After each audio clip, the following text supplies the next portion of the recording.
విశ్వసనీయపు భారతి మనది చేతకాని నేడు లేదు నాకు భారతదేశం పై విశ్వాసం భారతదేశం పై విశ్వాసం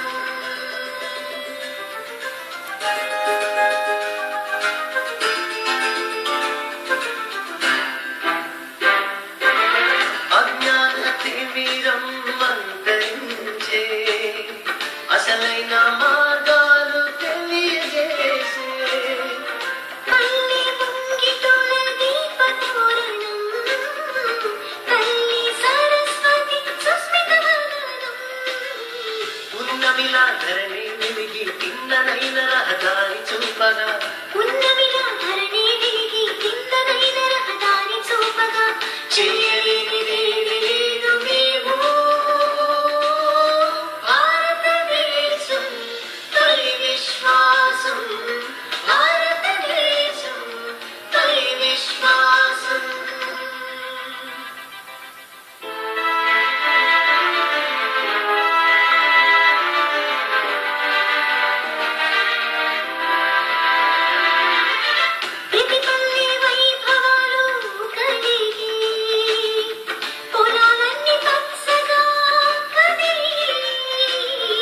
కష్టాలని తరివి ఎదుగుతా మన జీవన వైభవాన్ని చాటుగా మన విద్యే మనకు తోడుగా విజ్ఞానం విజయం మన విద్యే మనకు తోడుగా విజ్ఞానం విజయం కాగా చల్లనైన దారి చూపగా భారతదేశం పై విశ్వాసం భారతదేశం పై విశ్వాసం. ప్రపంచంలో అత్యుత్తమ మేధాశక్తి ఉన్న వారిని ఎంపిక చేయడానికి ఒక వేదికను ఏర్పాటు చేశారు. వరల్డ్ మెమరీ కౌన్సిల్ అని ఆ వేదికకు నామకరణం చేశారు. బ్రిటన్ రాజధాని లండన్ లో దీనిని నెలకొల్పారు. అన్ని దేశాల నుండి ఎంపిక చేసిన మేధావులను ఈ వేదిక మీదకు తెస్తారు. వారందరి మేధస్సును పరీక్షిస్తారు. ఇందులో నెగ్గిన వారే విజేత.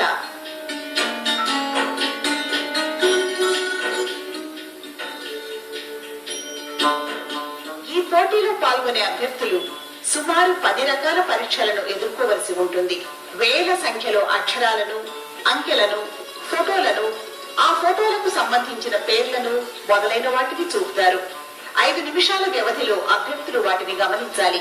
తర్వాత వాటిపై ప్రశ్నలు వేస్తారు. ఆ ప్రశ్నలకు చెప్పిన సమాధానాల ఆధారంగా మార్కులుంటాయి. ఎక్కువ మార్కులు సాధించిన వారిని విజేతగా ప్రకటిస్తారు. నేషనల్ మెమరీ ఛాలెంజ్ వచ్చేసి ఆల్ ఇండియా లెవెల్లో వచ్చే మెమరీ ఛాంపియన్షిప్స్. మన ఇండియాలో బోల్డ్ అని అంటే చాలా రకమైన ఫిజికల్ గేమ్స్ ఉన్నాయి తప్ప మెంటల్ గేమ్స్ అనేవి మన దగ్గర ఎక్కువ పాపులర్ కాలేదు.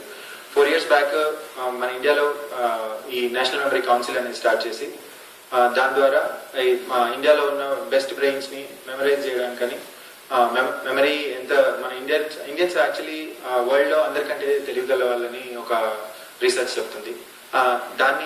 దాన్ని మనము ఈ గేమ్స్ లో చూసుకున్నట్టయితే ఒక పర్టికులర్ గా ఒక డిఫరెంట్ ఈవెంట్స్ పెట్టేసి ఒక్కొక్క దాంట్లో మన మెమరీ పవర్ ఎంత ఉంది అనేది ఇందులో చూస్తూ ఉంటాము. ఈ పోటీలో భాగస్వాములు కావాలంటే సంవత్సరాల తరబడి కృషి చేయాలి. అప్పుడే ఇందులో నిలదొక్కుకోగలుగుతారు. వయస్సుతో నిమిత్తం లేకుండా ఈ పోటీలో పాల్గొనవచ్చు.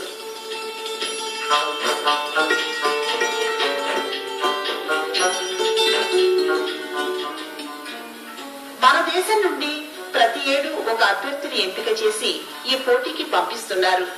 NMCI అంటే national memory council of India ద్వారా ఈ ఎంపికను నిర్వహిస్తారు. వరల్డ్ మెమరీ కౌన్సిల్ కు అనుసంధానంగా మన దేశంలో ఏర్పాటైన వ్యవస్థ NMCI.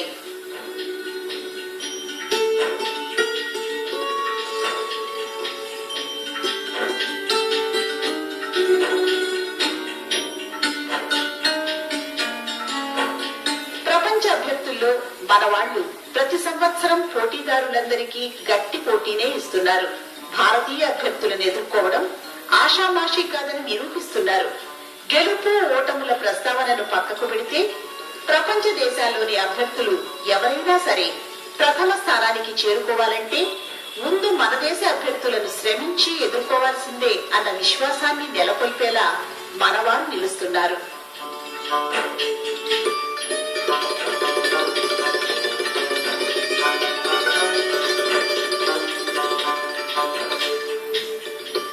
Last time national championships ఇక్కడ ఇదే 2011 నేషనల్ ఛాంపియన్షిప్స్ మన హైదరాబాద్ లో జరిగింది.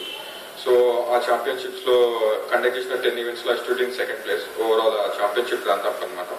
ఫస్ట్ ప్లేస్ ఏమో ఆశీష్ రావు మస్కట ఎన్ఆర్ఐకి వచ్చింది, సెకండ్ ప్లేస్ నాకు వచ్చింది. ఇప్పుడు దీంట్లో పాల్గొనే వాళ్ళకి ఎలాంటి ప్రిపరేషన్ చేయాల్సి ఉంటుంది? యాక్చువల్గా మన ఈవెంట్ లో ఛాంపియన్షిప్ లో వచ్చేసి ఒక 10 టైప్స్ ఆఫ్ ఈవెంట్స్ ఉంటాయి. ఈ ఈవెంట్స్ ఏంటంటే మన యొక్క ఆల్రౌండ్ యొక్క బ్రెయిన్ యొక్క మెమరీ పవర్ ని బ్రెయిన్ ని ఎఫిషియెంట్ గా యూజ్ చేసుకోవడానికి పర్ఫెక్ట్ గా డిజైన్ చేసి ఈ ఈవెంట్స్ ని ఛాంపియన్షిప్స్ లో ఇంట్రొడ్యూస్ చేశారు. సో ఈ ఛాంపియన్షిప్స్ లో మొత్తం ఈ 10 ఈవెంట్స్ కి స్పీడ్ కార్డ్స్ అండ్ చాలా ఉంటాయి. దీంట్లో మెయిన్లీ జర్నీ సిస్టమ్స్ అని ఉంటుంది అనమాట. ప్రతి ఒక్క దాన్ని జర్నీస్ లోకి కన్వర్ట్ చేసుకొని చేయాలి. అండ్ ముఖ్యంగా మన బ్రెయిన్ అనేది నెంబర్స్ ఉన్న ఏదైనా డేటా ఉంటే దాన్ని గుర్తుపెట్టుకోవాలన్నమాట.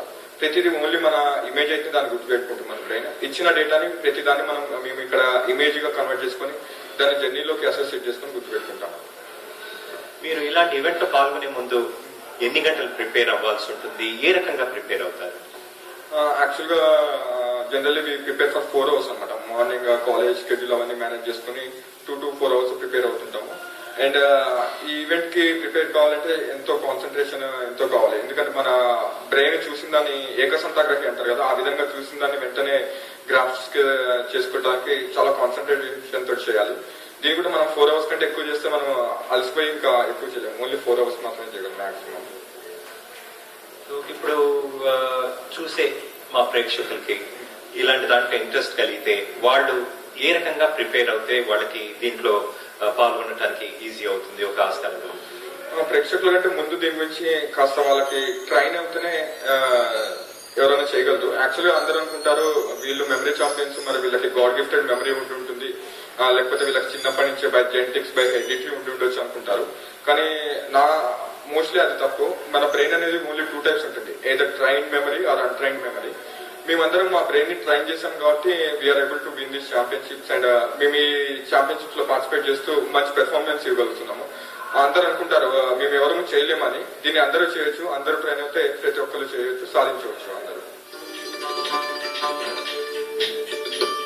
మన దేశానికి చెందిన 16 ఏళ్ల యువతి శ్రీ వైష్ణవి యార్లగడ్డ ఈ పోటీల్లో చురుకైన ప్రతిభను కనబరుస్తోంది. ప్రతి ఏడూ నిర్వహించే ఈ పోటీల్లో ప్రత్యర్థులకు సాటిలేని పోటీదారుగా నిలుస్తోంది. వివిధ విభాగాల్లో పెట్టిన పోటీల్లో గత సంవత్సరాల్లో ఉత్తమ స్థానాలకే చేరుకుంది. ఈ సంవత్సరానికి గాను డిసెంబర్ 12వ తేదీన లండన్ లో జరగనున్న ఈ పోటీలో మన దేశ అభ్యర్థిగా పాల్గొనబోతోంది. మొక్కవోని విశ్వాసంతో సాటి పౌరులకు స్ఫూర్తినిస్తూ ప్రపంచ వేదికపై మన సత్తాను ఎప్పటిలాగే ఇప్పుడు చాటుతుందని విశ్వసిద్దాం.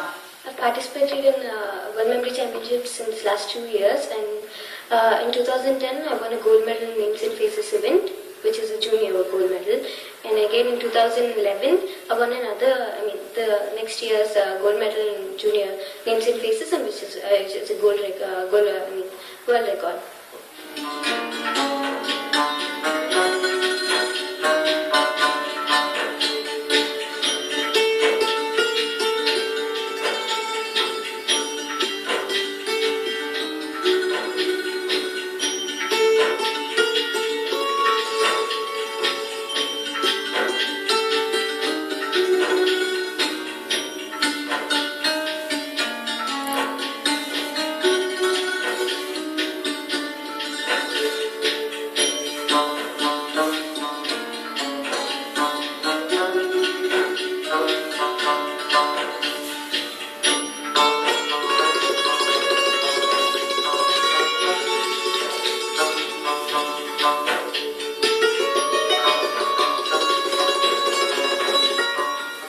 This is my third debut in the national championship, and it's in 2009 I won the third prize, and this year I won the first prize in the competition. And what kind of preparations go into this kind of an event when you come here to participate? Well, it takes about a lot of preparation for this. You need to keep practicing how you do it, how you need to keep remembering numbers, words and all, everything. And it has to be on a daily basis. Yeah. And how is this particular event going to help you, this particular award, how is it going to help you in your future? Well, this kind of events are always looked after when you go abroad, and these are considered as a prized possession. And like in many colleges also, you get admission on the basis of all this, on the basis of your co-curricular activities.